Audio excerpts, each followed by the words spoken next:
So doing music for an open world game is a tough job, and doing music for open world RPG with non-linear branching storyline is hardcore, basically. So to put you in the context, we did finish Witcher 2 Assassins of Kings Enhanced Edition on Fmod, and right after the launch we progressed to pre-production of Witcher 3. We knew that we did some sort of interactivity in music design in Witcher 2, but we weren't happy with it. We weren't happy with the outcome, even though the game was obviously working.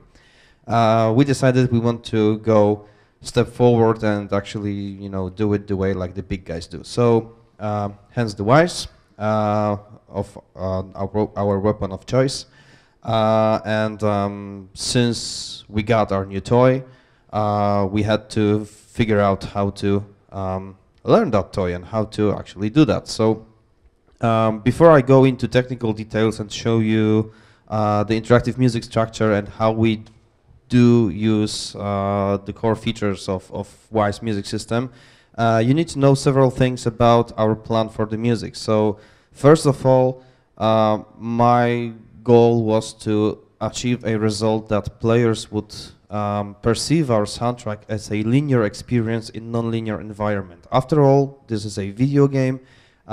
We do give control of Geralt to a player, and after all, player is this last instance which decides what's going to happen on screen. So there needs to be some degree of interactivity. The soundtrack needs to adapt to on-screen action, but still needs to maintain this narrative layer in terms of how do you think about music.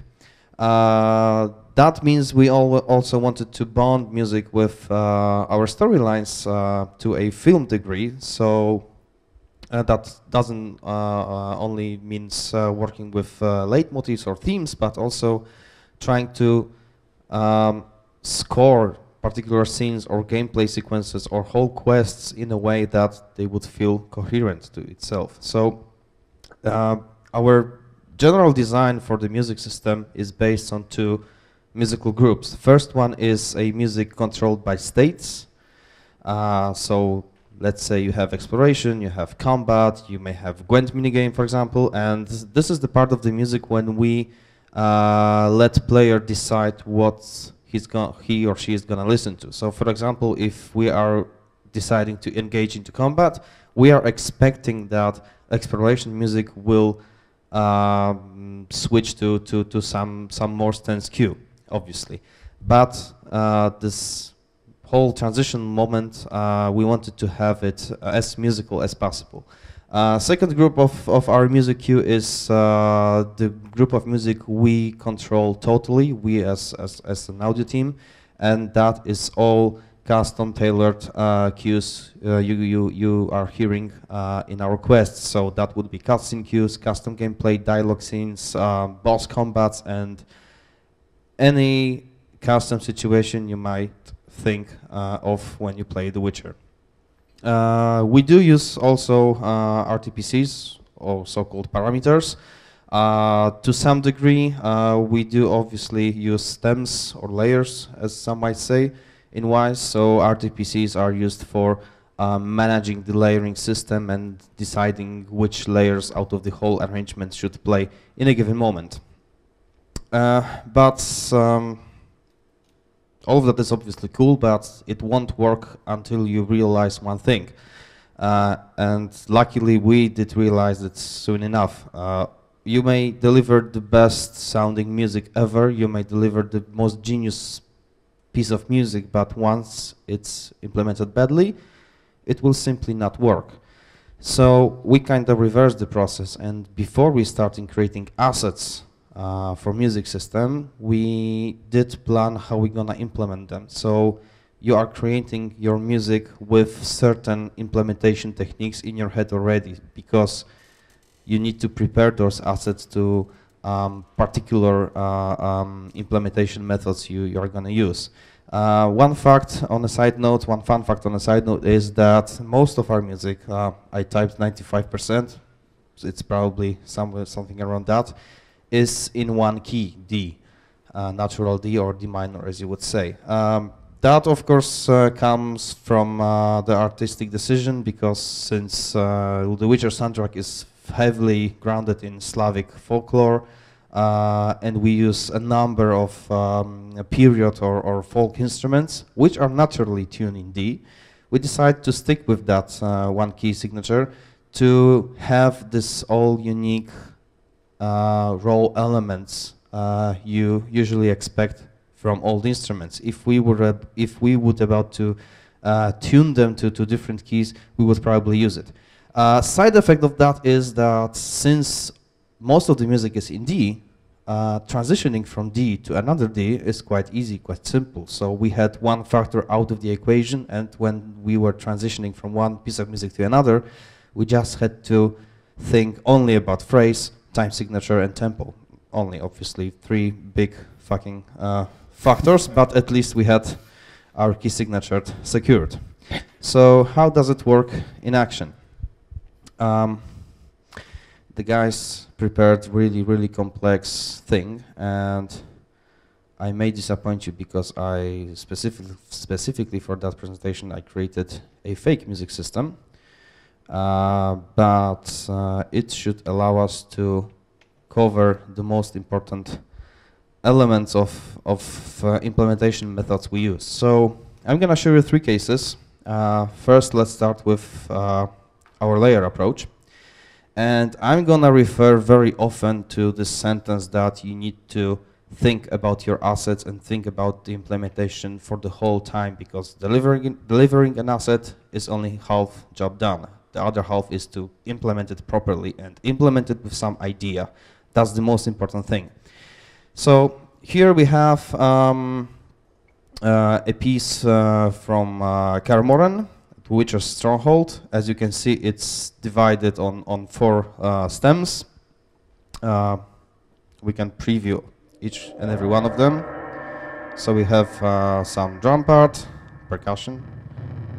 Oh, that's not me, by the way.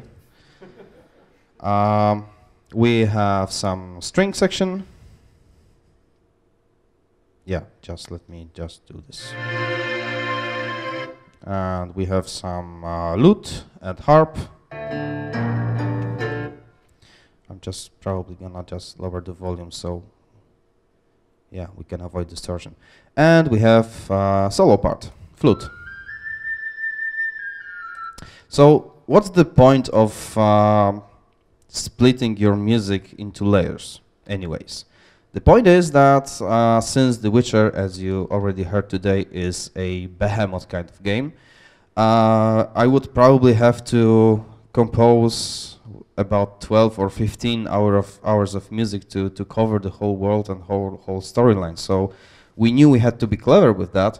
So we decided that if we prepare our arrangements with some degree of intelligence in that, we may actually have 3 pieces of music out of the one arrangement if we are clever with our layers. So I'm not gonna go that deep into showing you how much our parameters are hooked up, because I'm sure how do you do that? Yeah, here, because you know it's all on the internet, on the tutorial, so it's an easy knowledge to obtain, right? I'm just gonna show you how you can use that creatively. So every layer apart from that one, the drums, has hooked up intensity parameter. That means that this is this parameter. It's right here, so 1 through 4, and that means that every value does something with volume envelope. So if we play the piece with the lowest intensity, we will just hear lute and drums, so first 2 layers. But let's increase intensity to a higher point. So the flute kicked in. Only by adding a solo instrument, you are changing the outcome, the tone of the music. So again, if I would switch off the flute, it starts to sound more like underscore, more like a soundscape perhaps, so it doesn't draw your attention that much, which is also important when you have, for example, your music looped, and you probably wouldn't want your players to hear that same flute melody for like 30 loops, for example, because eventually people will get tired of it. So the point is to probably hook up a parameter and direct that. So let's go higher to value 3.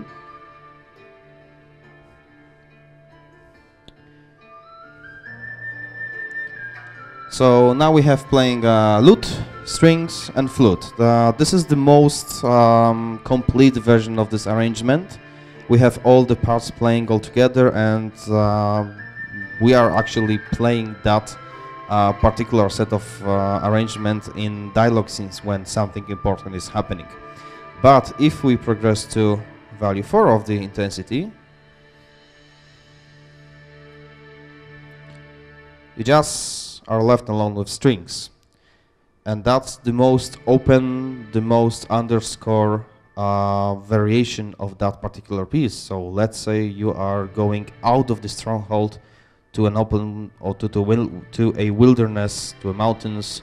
Basically you're gonna free roam. So probably the good idea would be to leave the music open, not that engaging, just, you know, create this like a soundscape feeling to your travels.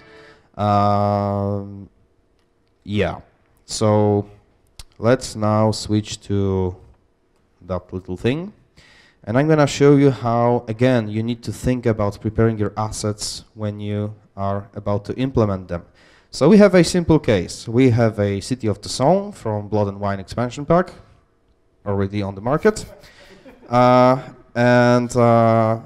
Obviously you can engage into combat with guards in city or some bandits or other shady guys. So you would expect to have combat music played. Because of how Blood and Wine music was designed, and because of the budget, time limitations, and other factors, we only have about 20 minutes of generic music in the whole Blood and Wine soundtrack. Whole Blood and Wine soundtrack means 2.5 hours of music, so 150 minutes, and out of that you have only 20 minutes of underscore, basically.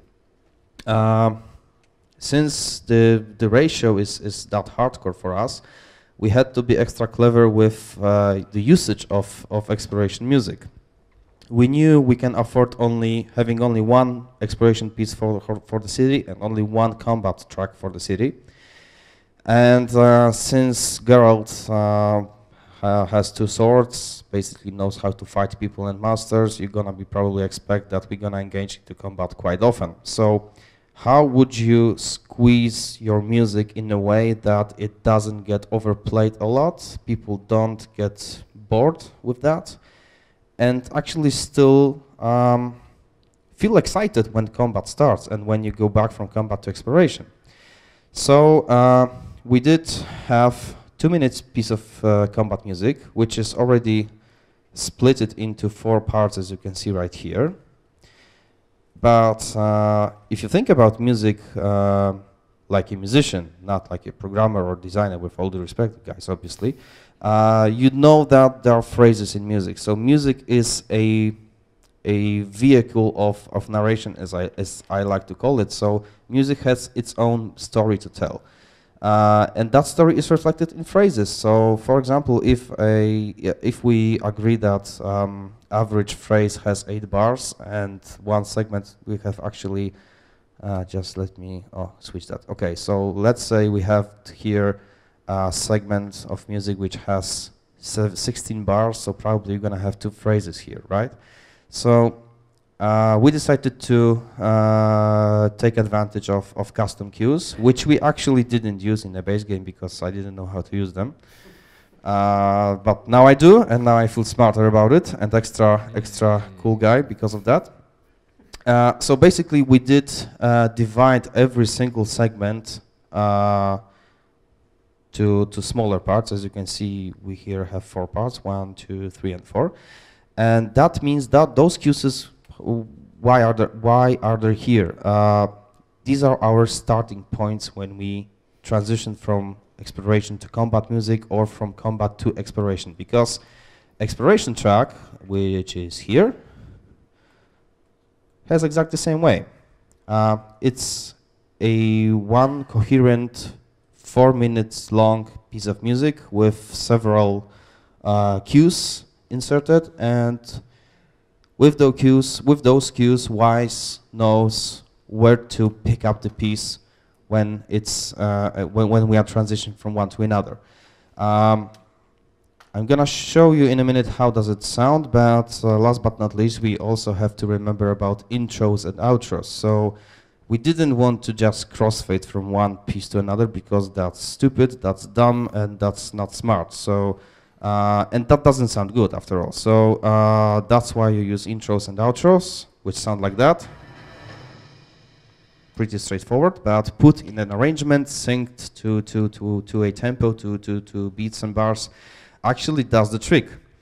And it sounds, yeah, I'm gonna show you how it sounds. Okay, so so before we go to that, let's review Karamora music one more time. Let's set up intensity 1, Karamora switch, and start music. So only lute, right?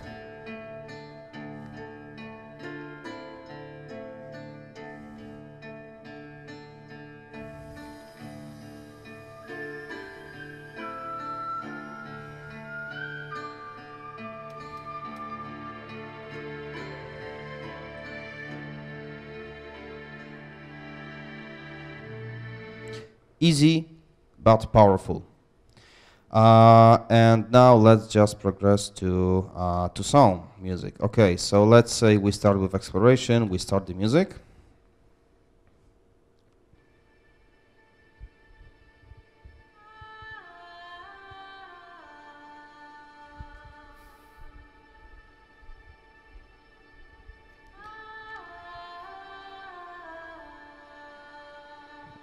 Okay, let's make things interesting.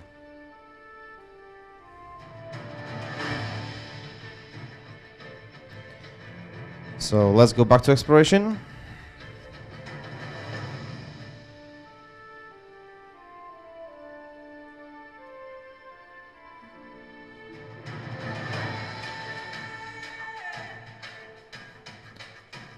And let's repeat that one more time.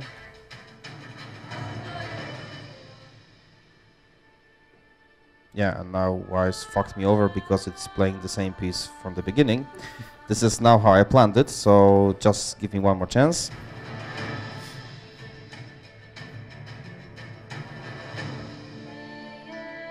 Yeah.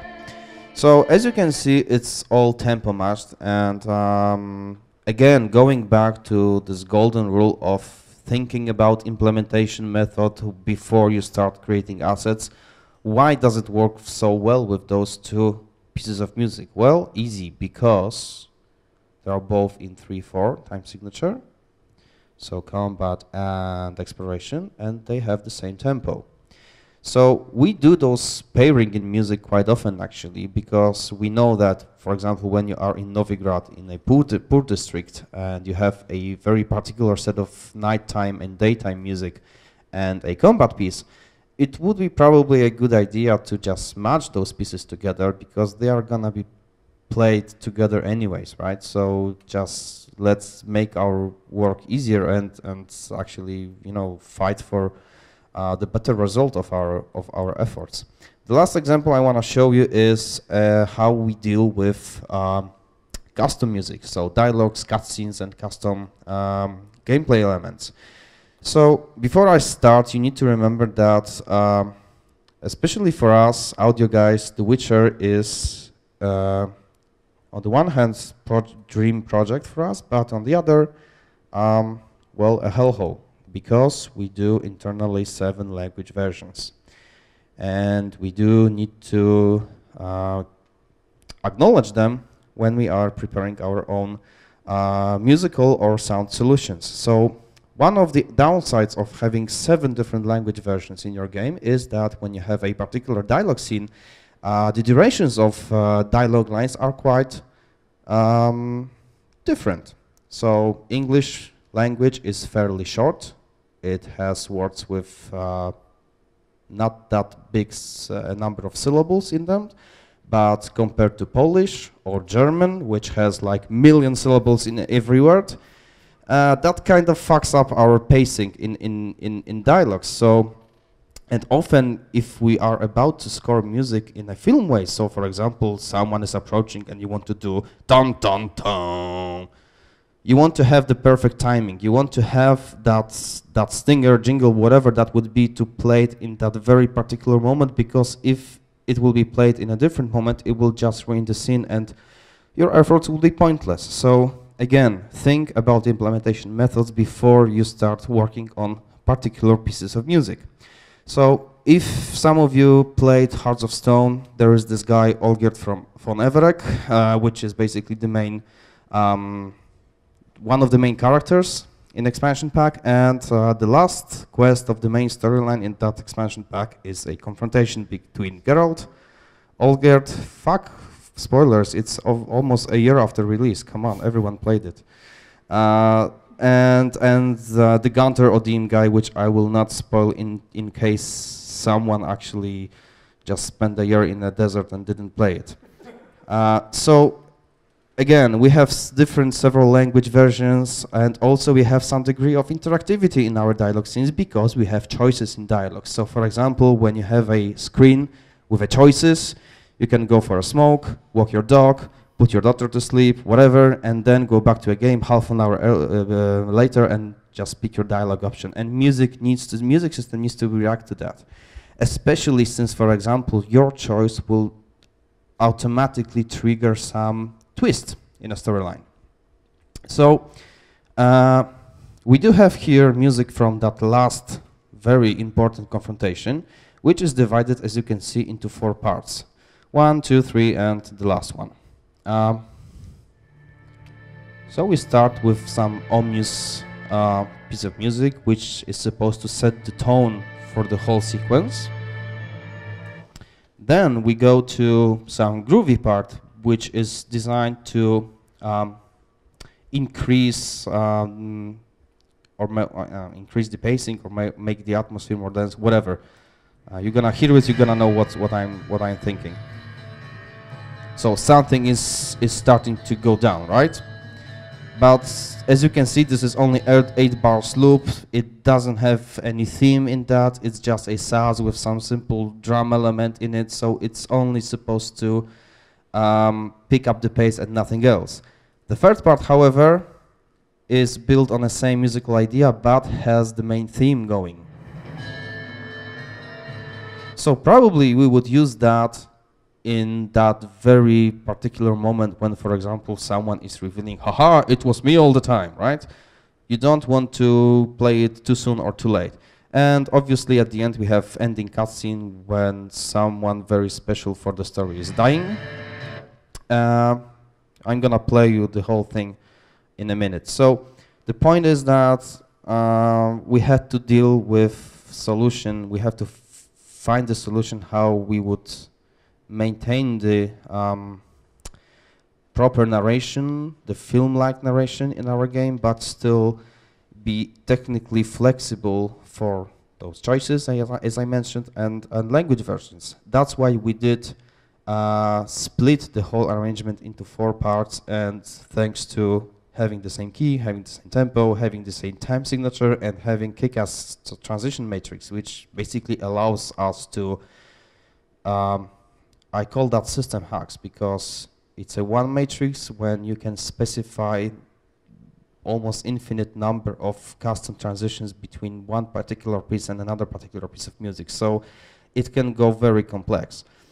And how does it sound? Let's see. So we do this, we do that. So again, something is about to go down, but we still do not know what. This is just an introduction. starting dialogues, you know, yo mama jokes, etc. But let's say we want to pick up the pace.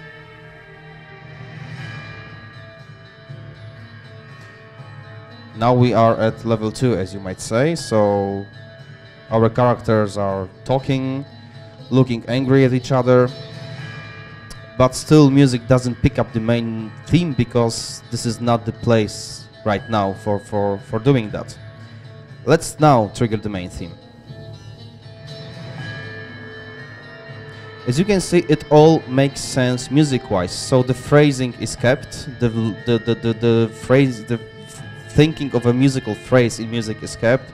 So we do not break the musicality of our cues to have perfect implementation solutions. It's possible to basically eat cake and have a cake, to have very complex music system, and the music is the system that would give you enough flexibility to go wild with your ideas, but still think about, you know, the story of the music you want to carry with.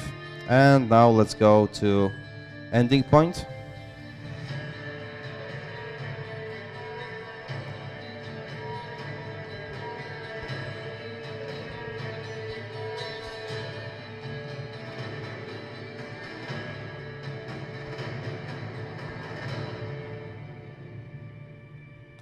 And scene. Thank you. It's not over yet.